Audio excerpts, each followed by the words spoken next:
ஸ்ரீமதே ராமானுஜாய நமஹ. நித்யமிந்திரியபதாதிகம் மஹः யோகிநாமபி சுதூரகம் தியः அப்யனுஷ்ரவ சிரசு துர்கிரகம் பிராதுரஸ்தி கரிசைல மஸ்தகே. ஸ்ரீ கூரத்தாழ்வான் பெருமாள் கோவில் திவதேசத்திலே சேவை சாதிக்கும் ஸ்ரீ பேரருளாளப் பெருமானுடைய பெருமையை அற்புதமாக தெரிவிக்கிறார். எம்பெருமான் என்பவர் பேரொளி வடிவினனாக சேவை சாதிக்கிறார். அதைத்தான் மஹஹா என்று தெரிவிக்கிறார். மஹஹா என்றால் எம்பெருமான் சிறந்த தேஜஸே ஒரு வடிவு கொண்டார் போலே சேவை சாதிக்கிறான். பேரொளி பிரகாசிக்கின்ற அற்புதமான திருமேனி அழகு கொண்டிருப்பவன். அவ்வெம்பெருமான் இந்திரியங்களுக்கு அப்பாற்பட்டவன். நம்முடைய கண், காது, மூக்கு முதலான அந்த இந்திரியங்கள், புலன்கள், இந்த புலன்களாலே எம்பெருமானை கண்டு சேவிக்க முடியுமா, அனுபவிக்க முடியுமா என்றால் முடியாது. இந்த புலன்களுக்கு அப்பாற்பட்டவன். மேலே யோகிநாமபி சுதூரகம் தியஹா, யோகிகள் இந்த இந்திரியங்களையெல்லாம் நன்கு வசப்படுத்தி கட்டுப்படுத்தி யோகத்தை நன்கு செய்கிறார்கள். காட்டிலே இருந்து கொண்டு தபஸ் செய்கிறார்கள். அப்படிப்பட்ட தபஸ்விகளுக்கு எம்பெருமான் எட்டி விடுவனா? தபஸ்விகளாலே அனுபவித்து முடிக்க முடியுமா என்றால் அவர்களுடைய புத்திக்கும் எட்டாதவன் அவ்வெம்பெருமான்.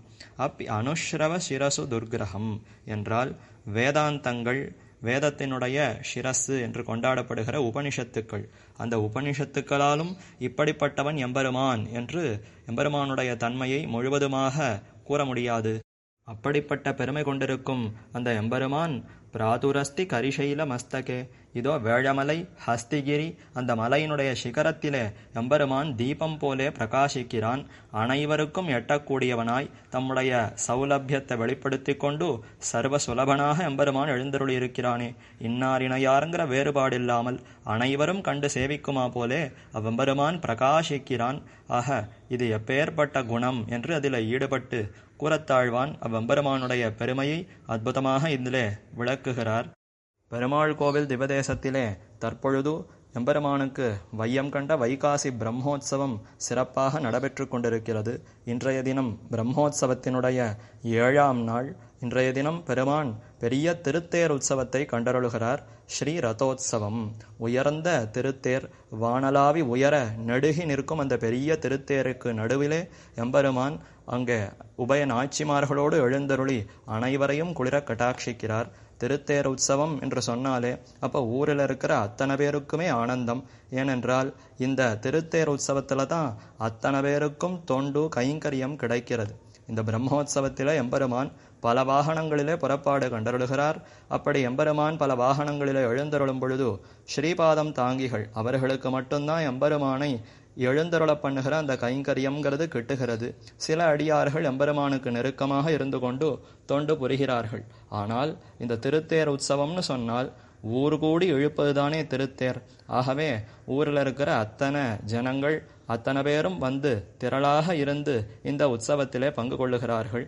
இந்த ஊர்னு மட்டும் அல்லாது வெளியூர்களிலிருந்தும் அடியார்கள் இங்கே திரண்டு வந்து இந்த பெரிய ரதோத்சவத்திலே கலந்து கொண்டு எம்பெருமானுடைய திருத்தேரை வடம் பிடித்து இழுத்து அவர்கள் தொண்டு புரிகிற அந்த அற்புதமான ஒரு சமயம் இந்த திருத்தேர் மகோத்சவம். அதனாலே ஊரில் இருக்கிற அத்தனை பேருக்கும் ஆனந்தம். சிறியவர்கள், பெரியவர்கள், ஆண்கள், பெண்கள், வயதானவர்கள், இளைஞர்கள் என்ற அந்த பாகுபாடு இல்லாமல் அனைவருமே இதிலே பங்கு கொண்டு எம்பெருமானுடைய அந்த கைங்கரியத்திலே ஈடுபட்டு உயர்ந்த அந்த எம்பெருமானுடைய அருளை பெறுகிறார்கள். ஆகவே எம்பெருமானுக்கும் மிகவும் ஆனந்தம். பொதுவாகவே எம்பெருமான் இப்படிப்பட்ட இந்த சிறப்பான உற்சவங்களையெல்லாம் கண்டருளுவதற்கு, கொண்டாடுவதற்கு என்ன காரணம் என்றால் அது அடியார்களை ஒன்று திரட்டி பார்க்க வேண்டும். இதுவே எம்பெருமானுக்கு விருப்பமாம். குலசேகராழ்வார் தெரிவிக்கிறார். தேட்டரும் திரள் தேனினை தென்னரங்கனை திருமாதுவாழ் வாட்டமில் வனவாலை மார்பனை வாழ்த்தி மால்கொள் சிந்தையராய் ஆட்டமேவி அளந்தழைத்த அயர்வெய்தும்மை அடியார்கள் தம் ஈட்டம் கண்டிட கூடமேல் அது காணும் கண்பயனாவதே.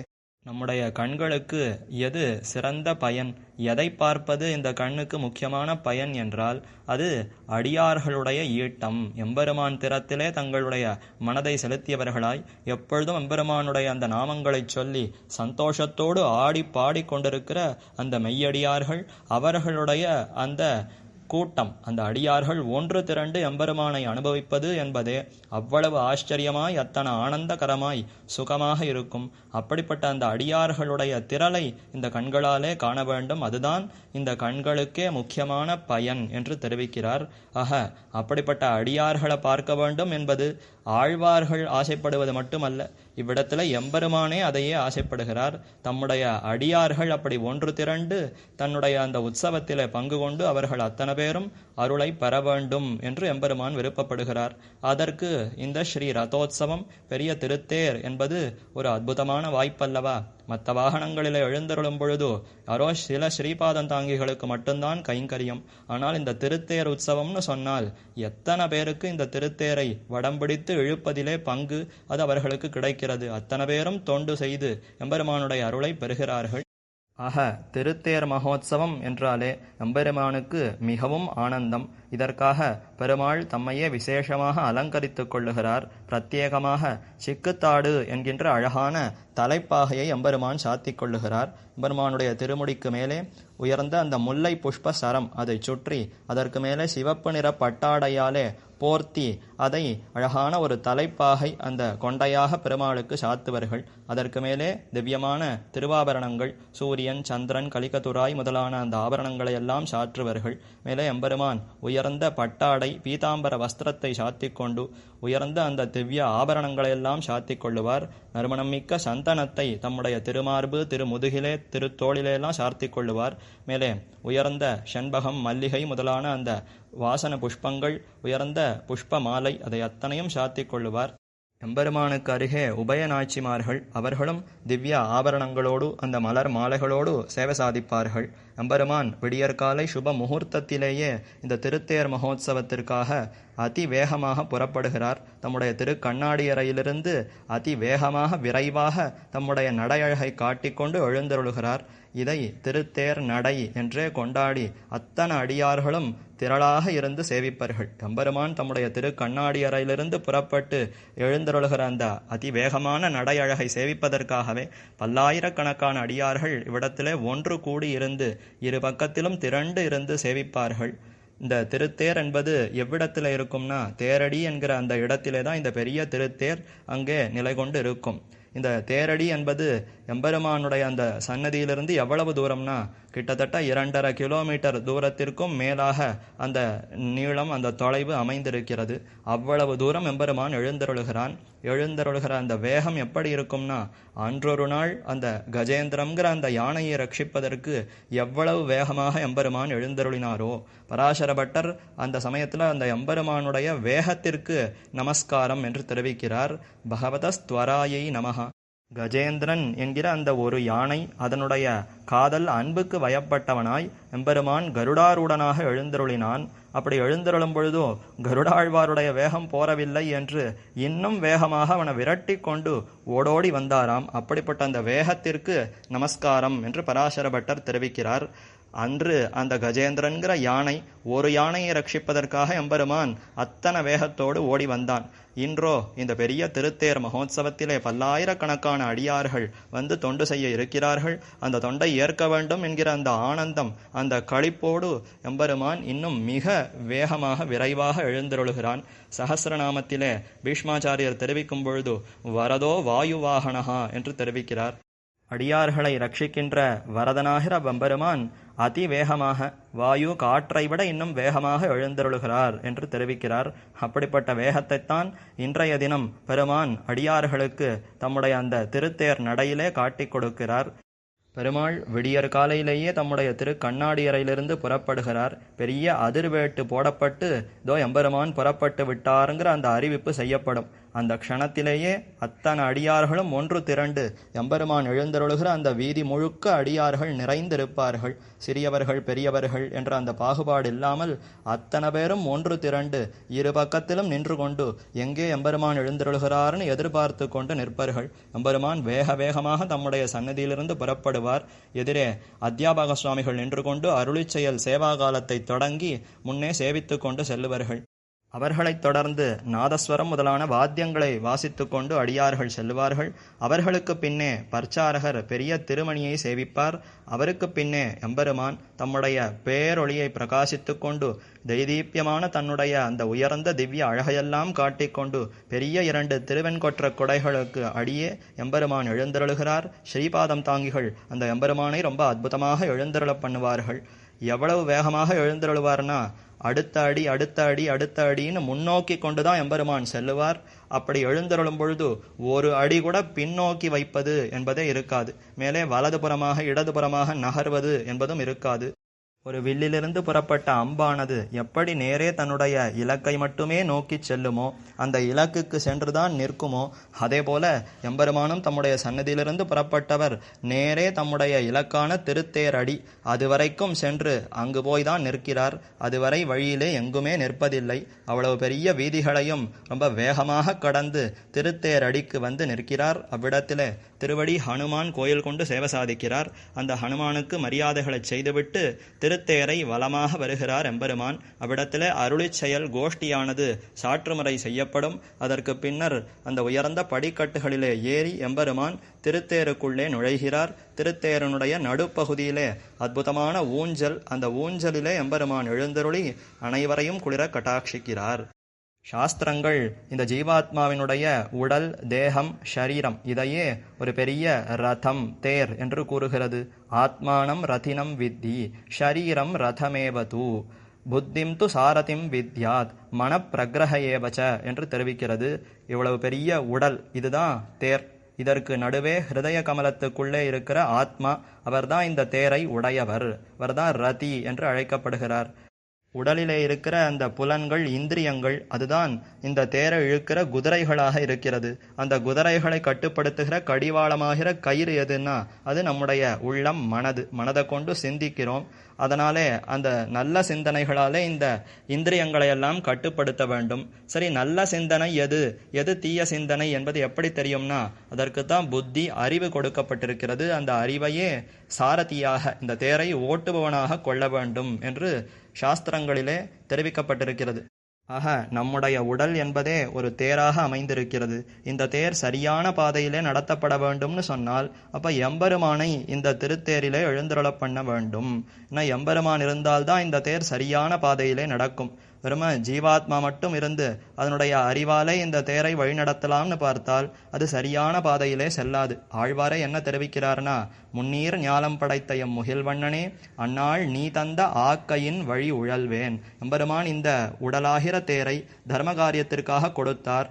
ஆனால் நம்முடைய புத்தியை கொண்டு அது சரியாக புரிந்து கொள்ளாமல் இந்த உடலினுடைய சுக துக்கங்களையே பெரிதாக எண்ணி அதன் வழியிலேயே இந்த உடலை நான் அழைத்து சென்று விட்டேன். அதனால எனக்கு தீமைகளை ஏற்பட்டன என்று தெரிவிக்கிறார். ஆக எம்பெருமானை தேர் போன்று இருக்கிற இந்த உடல், இதற்குள்ளே இருக்கிற அந்த ஹிருதயம், நம்முடைய உள்ளத்துக்குள்ளே எம்பெருமானை எழுந்தருள பண்ணி கொண்டு விட்டால் பின்னர் இந்த உடல் அது சரியான பாதையிலே செல்லும். அதன் மூலமாக எம்பெருமானுக்கு எல்லா தொண்டுகளையும் செய்து இறுதியிலே எம்பெருமானுடைய திருவடிகளையே அடையலாம் என்னும் இந்த உயர்ந்த கருத்தையே இந்த ஸ்ரீ ரதோத்சவத்திலே, திருத்தேர் உற்சவத்திலே எம்பெருமான் வெளிப்படுத்துகிறார். அதனால தான் இந்த தேரனுடைய நடுப்பகுதியிலே எம்பெருமான் எழுந்தருளுகிறார். அப்படி எழுந்தருளி இருந்து அனைவரையும் குளிர கட்டாட்சிக்கிறார். அனைத்து ஜனங்களும் இந்த திருத்தேரை வடம்பிடித்து இழுத்து எம்பெருமானுடைய அந்த ஆனந்தத்திற்காக தொண்டுகளை செய்கிறார்கள். காலை சுமார் 7 மணி அளவிலே இந்த திருத்தேரானது வடம்பிடித்து இழுக்கப்படும். பின்னர் பெரிய ராஜ வீதிகளிலே, ரத வீதிகளிலே இந்த திருத்தேர் புறப்பாடு நடைபெறும். பின்னர் அந்த திருத்தேரானது தன்னுடைய நிலைக்கு, தேரடிக்கு வந்து சேர்வதற்கு மதியம் 1-2 மணி ஆகிவிடும். அதற்கு பின்னர் மாலை 6 மணி வரைக்கும் அந்த திருத்தேரிலேயே தான் எம்பெருமான் எழுந்தருளி இருப்பார். அடியார்கள் அத்தனை பேரும் மேலே ஏறி சென்று திருத்தேரிலே எம்பெருமானை சேவித்து உபகாரங்களை சமர்ப்பித்து பல்லாண்டு பாடுவர்கள். பின்னர் மாலை எம்பெருமான் திருத்தேரிலிருந்து இறங்கி தன்னுடைய அந்த மாலைகள், புஷ்ப மாலைகளை எல்லாம் களைந்துவிட்டு ஏகாந்தமாக அருகே ஒரு தோட்டத்திற்கு எழுந்தருளுகிறார். அந்த இடத்திலே அற்புதமான ஒரு மண்டபத்திலே பெருமான் தம்முடைய அந்த களைப்பு, ஆயாசமெல்லாம் தீருவதற்காக திருமஞ்சன உற்சவத்தை கண்டருளுகிறார். வெண்ணையளைந்த குணுங்கும் விளையாடு பொழுதியும் கொண்டு தின்னன இவ்விரா உன்னை தேய்த்து கிடக்க நானுட்டேன் எண்ணெய் புளிப்பழம் கொண்டு இங்கெத்தன போதும் இருந்தேன் நன்னலறிய பிரானே நாரணா நீராடவாராய் என்று பெரியாழ்வார் 10 பாசுரங்களிலே எம்பெருமானை திருமஞ்சனம் செய்துகொள் என்று அழைக்கிறார்.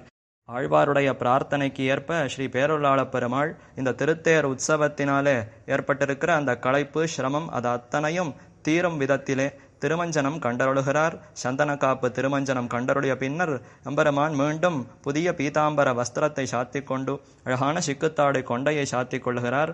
புதிய நறுமணம் மிக்க அந்த மலர் மாலைகளை சாத்திக் கொண்டு எம்பெருமான் மீண்டும் தம்முடைய சன்னதியை நோக்கி எழுந்தருளுகிறார். தேர் நிலையிலிருந்து தம்முடைய திருக்கண்ணாடி அறையை நோக்கி அதே வேகத்தோடு மீண்டும் புறப்பட்டு எழுந்தருளுகிறார். இந்த பெரிய திருத்தேர் உற்சவத்திலே பல அடியார்களையும் ரட்சிக்க முடிந்ததே என்கிற அந்த ஆனந்தம் அதை வெளிப்படுத்தி கொண்டு எம்பெருமான் தம்முடைய திரு கண்ணாடியரை நோக்கி எழுந்தருளுகிறார். இன்றைய தினம் இரவு வாகன புறப்பாடு ஏதும் கிடையாது. ஏன்னா இந்த பெரிய திருத்தேர் உற்சவமே எம்பெருமானுக்கு மிகுந்த களைப்பு சிரமத்தை கொடுத்திருக்கும். ஆகவே இரவு எந்த வாகன புறப்பாடும் இல்லை. எம்பெருமான் தன்னுடைய திருக்கண்ணாடியரையை சேர்ந்து அவ்விடத்திலே ஓய்வெடுத்து கொண்டு சேவை சாதிப்பார். ஸ்ரீ பேரருளாளப் பெருமானுடைய பெருமைகளை ஸ்ரீ வேதாந்தாச்சாரியர் ஸ்ரீ வரதராஜ பஞ்சாஷத் என்னும் நூலிலே அருளிச் செய்கிறார்.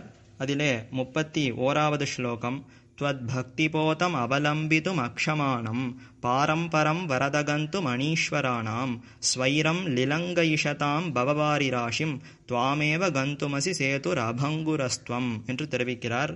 ஸ்ரீ பேரருளாளப் பெருமாளே இந்த சம்சாரமாகிற சாகரத்தை கடப்பதற்கு வழியாக அணையாக சேதுவாக இருக்கிறார். அந்த எம்பெருமானை பற்றினால்தான் இந்த சம்சாரத்தை கடக்க முடியும். அதைத்தான் இதில் தெரிவிக்கிறார். த்வத் பக்தி போதம் அவலம்பிதும் அக்ஷமானம்.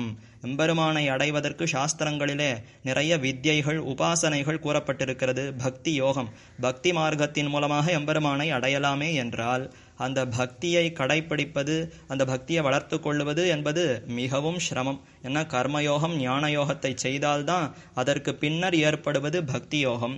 அதிலேயும் அனைவராலும் அந்த பக்தி யோகத்தை செய்ய முடியுமான்னு பார்த்தால் வேதத்தை நன்கு கற்றுணர வேண்டும், வேதாந்தத்தினுடைய அர்த்தத்தை நன்கு புரிந்து கொண்டு மனதாலே தியானிக்க வேண்டும், ஆத்மாவினுடைய தன்மையை உள்ளபடி உணர வேண்டும். அதற்கு பின்னர் எம்பெருமானுடைய அந்த பெருமைகளை உணர்ந்து எம்பெருமானை இடைவிடாது தியானிக்க வேண்டும். இது எத்தனை பேரால நன்கு சாதிக்க முடியும்? ஆக மிகவும் கடினமானது. பாரம்பரம் வரதகந்து மணீஸ்வரானாம். ஸ்ரீ பேரருளாளப் பெருமாளே சம்சாரமாகிற இந்த சாகரத்திற்கு எதிர்கரையாக இருக்கிறார். நாம் இந்த கரையிலே இப்ப சிரமப்பட்டு கொண்டிருக்கிறோம். இப்ப அந்த கரையை அடைய வேண்டும். அதற்கு சக்தி நம்மிடத்திலே இல்லை. ஸ்வைரம் லிலங்கயிஷதாம் பவபாரி ராஷிம். இப்படிப்பட்ட இந்த சம்சார சாகரத்தை நம்முடைய முயற்சியினாலே நம்முடைய சக்தி அறிவினாலே கடக்க முடியுமா என்றால் கடக்கவே முடியாது. ஆக எம்பெருமானுடைய திருவடிகளையே பற்ற வேண்டும். துவாமேவ கந்துமசி சேதுர் அபங்குரஸ்துவம். எந்த பழுதும் இல்லாமல் எதனாலும் தடைபடாமல் இருக்கிற உயர்ந்த சேதுவாக பாலமாக எம்பெருமான் இருக்கிறார். இந்த பாலம் எப்படிப்பட்டதுன்னா இந்த கரையிலிருந்து அக்கறை தம்மிடத்துல கொண்டு சேர்க்குமே தவிர மீண்டும் தம்மிடத்திலிருந்து இந்த சம்சாரத்திற்கு அனுப்பி வைக்குமா, இதற்கு வர முடியுமான்னு கேட்டா வர முடியாது. ஆக அப்படிப்பட்ட உயர்ந்த பாலமாக உயர்ந்த சேதுவாகவே எம்பெருமான் திகழ்கிறார். அடுத்து 32வது ஸ்லோகம் அஸ்ராந்த சம்சரண கர்ம நிபீடிதஸ்ய பிராந்தஸ்ய மே வரத போக மரீச்சிகாசு ஜீவாதுரஸ்து நிரவக்ரஹ மேதமானஹ தேவத்வதீய கருணாமிருத திருஷ்டிபாதஹ என்று தெரிவிக்கிறார். இதற்கு முன் ஸ்லோகத்திலே இந்த சம்சாரத்தையே கடலாகச் சொல்லி இதை கடப்பதற்கு எம்பெருமானையே பாலமாக சேதுவாக தெரிவித்தார். இப்போ இந்த சம்சாரமே பாலைவனமாக இருக்கிறது. இதிலே நிறைய துன்பங்கள் துக்கங்கள், அதனாலே மிகவும் வருத்தப்பட்டு கொண்டிருக்கிறோம். அதைத்தான் தெரிவிக்கிறார். அஸ்ராந்த சம்சரண கர்ம நிபீடிதஸ்ய. இந்த சம்சாரத்திலே மாறி மாறி பல துன்பங்கள் துக்கங்கள். அது எப்படி இருக்கிறதுனா கோடை காலத்து அந்த வெப்பம், அந்த தகிக்கிற அந்த வெப்பம் எப்படி மிகுந்த சிரமம் துன்பத்தை கொடுக்குமோ அதே போல இந்த சம்சாரமாகிற இந்த பாலைவனத்திலே அவ்வளவு வெப்பம், அந்த துக்கங்கள் எனக்கு மாறி மாறி சிரமங்களை கொடுத்து கொண்டிருக்கின்றன. பிராந்தஸ்யமே வரத போக மரீச்சிகாசு. அப்படிப்பட்ட இந்த சம்சாரமாகிற கொடிய பாலைவனத்திலே காணல் நீரைப் போலே பல விஷய சுகங்கள் அமைந்திருக்கின்றன. இந்த இந்திரியங்களால எதேதோ சுகப்படணும்னு விருப்பப்பட்டு பல விஷயங்களையும் ஆசையை வளர்த்து கொண்டு அனுபவிக்கிறேன். கடைசியில் அது அத்தனையும் தாழ்ந்த சுகங்கள், எனக்கு மேலே மேலே பாபங்களைத்தான் அதிகரிக்கின்றன. ஆக இதெல்லாம் காணல் நீர், உண்மையான நீர் அல்ல. இப்படி சிரமப்பட்டு கொண்டிருக்கிறேன். ஜீவாதுரஸ்து நிரவக்கிரக மேதமானஹா. எம்பெருமானே, தேவரீர் தான் இப்போ எனக்கு உயிர் கொடுக்கக்கூடிய அற்புதமான ஜீவாத்துவாக இருக்கிறீர். போகிற உயிரையும் மீட்டு கொண்டு வருகிற அந்த ஜீவாத்து உயர்ந்த மருந்து போல எம்பெருமானே திகழ்கிறீர். எம்பெருமானாகிற மருந்து அவர் எப்படி இருக்கிறார்னா நிரவக்கிரக மேதமானஹா என்றால் இந்த மருந்துக்கு எந்த விதமான தடையும் இல்லை. இந்த மருந்து வேலை செய்யாது என்பதே கிடையாது, பழுதே ஆகாது, எப்பொழுதும் பயன் கொடுக்கக்கூடிய மருந்து. மேலும் அது மருந்தே அல்ல, உண்மையில் விருந்து. நம்முடைய சம்சாரத்தை கடப்பதற்கு அது மருந்தாக இருக்கிறதே தவிர உண்மையில் அது விருந்து, ஆறாவமுதமாக மேன்மேலும் வளர்ந்து கொண்டே செல்லுகிறது. அப்போ அள்ள அள்ள குறையாத அந்த ஆச்சரியமான அமுதம் போல எம்பெருமான் அத்தனை அனுபவத்தை கொடுக்கிறார், போக்கியமாக திகழ்கிறார். தேவத்வதீய கருணாமிருத திருஷ்டிபாதகா. அப்படிப்பட்ட எம்பெருமானே, உம்முடைய திருக்கண் நோக்கம், அந்த பார்வையினாலே குளிர கட்டாட்சித்தீர்னு சொன்னால், அப்ப காணல் நீராலே மிகவும் சிரமப்பட்டு கொண்டிருக்கிற இந்த அடியவன் எனக்கு இப்போ உண்மையிலே நீர் கிட்டினா போலே அத்தனை சந்தோஷம் ஆனந்தம் ஏற்படும். பாலைவனத்தில் காணல் நீரில் அலைந்து கொண்டு திரிந்து கொண்டிருக்கிறவனுக்கு ஒரு பாட்டம் மழை பொழிந்தால் அது எவ்வளவு ஆனந்தத்தை கொடுக்குமோ, அதே போல இந்த உலக தாழ்ந்த விஷயங்களில் ஈடுபட்டிருக்கிற எனக்கு இப்போ எம்பெருமான் தம்முடைய திருமேனி அழகை காண்பித்து கொடுத்து ஆதரம் பெருக வைத்த அழகன் என்று ஆழ்வார் கொண்டாடினா போல அந்த அழகையெல்லாம் முற்றூட்டாக கொடுத்து தம்முடைய திருக்கண் நோக்கம் பார்வையை நம்மிடத்தில் செலுத்தினார்னு சொன்னால் அது உயர்ந்த ஆனந்தத்தை கொடுத்து நமக்கு அந்தமில் பேரின்பத்தையே கொடுக்கும். இதையே திருக்கச்சி நம்பிகளும் எம்பெருமானிடத்தில் பிரார்த்திக்கிறார். त्वदीक्षण सुदासिन्धु வீசி விக்ஷேப சீகரைஹி காருண்ய மாருதா நீதைஹி ஷீதலைர் அபிஷிஞ்சமாம். கருணையாகிற அந்த காற்றினாலே தூண்டப்பட்டவனாய் எம்பெருமான் தம்முடைய குளிர்ந்த திருக்கண் நோக்கத்தை நம்மேலே பொழிய வேண்டும்னு பிரார்த்தித்தார். அதே போலத்தான் இங்க வேதாந்தாச்சாரியரும் பிரார்த்திக்கிறார். அடுத்து 33வது ஸ்லோகம். அந்த பிரவிஷ்ய பகவன் அகிலஸ்ய ஜந்தோஹோ ஆசேதுஷஸ்தவ கரீஷ பிருஷம் தவீயான் சத்யம் பவேயம் அதுனாபி சயேவ பூயஹ ஸ்வாபாவிகீ தவதயா யதி நாந்தராயஹ என்று தெரிவிக்கிறார். எம்பெருமான் கருணையாலே கட்டாட்சிப்பதற்கு முன்பு எத்தனையோ காலமாக வேறு விஷயங்களிலே மண்டி இருந்தேன். அப்போ எம்பெருமானை விட்டு விலகி இருந்தேன். ஆனால் இப்போ எம்பெருமான் கட்டாட்சித்த பிற்பாடு அந்த எம்பெருமானை விட்டு ஒரு நொடியும் பிரியாமல் நெருக்கமாக இருந்து எல்லா தொண்டுகளையும் செய்ய வேண்டும் என்று விரும்புகிறேன். இந்த நிலைக்கு எது காரணம்னா எம்பெருமானுடைய அந்த கருணை கட்டாட்சம், அதுவே காரணம் என்பதையே தெரிவிக்கிறார். அந்த பிரவிஷ்ய பகவன் அகிலஸ்ய ஜந்தோஹோ. அனைத்து ஜீவராசிகளுக்குள்ளேயும் எம்பெருமான் உட்புகுந்து அந்தர்யாமியாக இருந்து கொண்டு நியமிக்கிறார். அப்படி ஒவ்வொரு ஜீவராசிகளுக்குள்ளேயும் இருந்தாலும் அந்த எம்பெருமானை விட்டு நீங்கிதானே இந்த ஜீவராசிகள் இருக்கின்றன. ஆசேதுஷஸ்தவ கரீஷ பிருஷம் தவீயான். கரீஷன் கரிகரிக்கு மேலே சேவை சாதிக்கும் ஸ்ரீ தேவப்பெருமாள். அந்த எம்பெருமான் மிகவும் நமக்கு நெருக்கத்திலே தான் இருக்கிறான். ஆனால் இந்த ஜீவாத்மா அதை புரிந்து கொள்ளாமல் அந்த எம்பெருமானை விட்டு விலகி வெகு தூரம் செல்லுகிறான், தாழ்ந்த விஷயங்களில் ஈடுபடுகிறான். எம்பெருமானுக்கு கருணை பிறந்து இந்த ஜீவாத்மாவை ஒரு நாள் கட்டாட்சித்தார்னு சொன்னால் அன்றிலிருந்து இந்த ஜீவாத்மாவுக்கு அந்த எம்பெருமானிடத்திலே பக்தி ஏற்படுகிறது. இப்போ அது வரைக்கும் இவன் விலகி இருக்கிறான். ஆக எம்பெருமானுடைய கருணையினாலேயே எம்பெருமானிடத்திலே நாம் நெருங்குகிறோம். அதைத்தான் தெரிவிக்கிறார். சத்யம் பவேயம் அதுனாபி ச ஏவ பூயஹா ஸ்வாபாவிகீ தவ தயா யதி நாந்தராயஹா. எத்தாலும் தடை செய்ய முடியாத இயற்கையான உம்முடைய கருணை, பெருமானுடைய அந்த கருணை, அதனாலே எம்பெருமான் கட்டாட்சிக்கிறார். இந்த கருணா கட்டாட்சம் அது இல்லைன்னு சொன்னால் உண்மையாக சொல்லுகிறேன், நான் பழையவனாகவே உன்னை விட்டு விலகி எங்கோ சுற்றி கொண்டிருந்திருப்பேன் என்று தெரிவிக்கிறார். ஆக பெருமானுடைய அந்த கட்டாட்சத்தினாலேயே நமக்கு எம்பெருமானிடத்தில் பக்தி ஏற்படுகிறது என்பதை தெரிவிக்கிறார். அடுத்து 34வது ஸ்லோகம். அஜ்ஞாத நிர்கமம் அநாகம வேதினம் மாம் அந்தம் ந கிஞ்சித் அவலம்பன மஷ்ணுவானம் ஏதாவதீம் கமயிது பதவீம் தயாளோஹோ சேஷாத்வலேஷ நயனே கைவாதி பாரஹா என்று தெரிவிக்கிறார். எம்பெருமான் தம்முடைய கருணா கட்டாட்சத்தினாலே நம்மிடத்திலே இந்த சிறந்த பண்புகளையெல்லாம் வளர்த்து பக்தியை வளர்த்து இவ்வளவு தூரம் வரவழைத்திருக்கிறார். இனி மேலிருக்கிற அந்த சிறு வழியும் எம்பெருமானே நம்மை வழிநடத்தி அழைத்துச் சென்று தன்னிடத்திலே சேர்த்து கொள்ள வேண்டும். அதையே பிரார்த்திக்கிறார். அடியன் எப்படிப்பட்டவன்? அஜ்ஞாத நிர்கமம், இந்த சம்சாரத்திலிருந்து வெளியேறும் வழி அது என்னதுன்னு எனக்கு தெரியாது. அநாகம வேதினம், எப்படி இதற்குள்ளே வந்தேன் என்பதும் எனக்கு தெரியாது. கிஞ்சித் அவலம்பனம் ந அஷ்ணுவானம், என்னிடத்துல ஒரு பற்றுக்கோடும் கிடையாது. கைமுதல் ஒன்றுமில்லை. ஆழ்வார் தெரிவித்தாரே, நோற்ற நோன்பிலேன் நுண்ணறிவிலேன் ஆகிலும் இனி உண்ணவிட்டொன்னும் ஆற்ற கிற்கின்னிலேன் என்று அதே போலத்தான் தெரிவிக்கிறார். என்னிடத்துல எந்த சாதனமும் கிடையாது, எனக்கு வேறு கதியும் இல்லை. மேலே நான் எப்படி இருக்கிறேன்னா அந்தம் மாம், குருடனாக இருக்கிறேன். எது சரி எது தவறு என்பதே எனக்கு தெரியாமல் அஜ்ஞானத்தினாலே மூடப்பட்டவனாய் இருக்கிறேன். ஏதாவதீம் கமயிது பதவியும் தயாளோஹோ, எம்பெருமான் பரமதயாளு, என்னிடத்திலே கருணையோடு எனக்கு ஞானத்தை வழங்கி பக்தியை வளர்த்து இப்போ இவ்வளவு தூரம் அழைத்து வந்து விட்டார்.